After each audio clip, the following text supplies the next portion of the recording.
When I was 10 years old, my dad told me the most consequential event of the 20th century was World War II.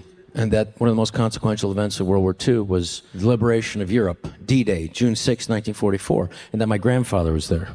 So I said, can I go talk to him? Can I go talk to him? He says, no. Your grandfather suffers from this thing called survivor's guilt. Why did he survive when his friends around him were all killed that day? So if he wants to talk about it, he'll talk about it, but if he doesn't, he won't. So we used to go see him every Sunday. Finally, one Sunday, my dad said, hey, Robbie, Grandpa wants to talk about D-Day. I was like, what? No, yeah, just let him do the talking. So I went in there and I said, Grandpa, you gonna tell us about D-Day, June 6, 1944, the liberation of Europe, Omaha Beach? What was that like? And I'll never forget, he told me.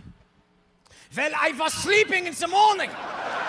And since the Amerikaners started attacking, I said, mach schnell weg auf, they are coming! They are coming! Herr Hitler was right! They are f***ing coming!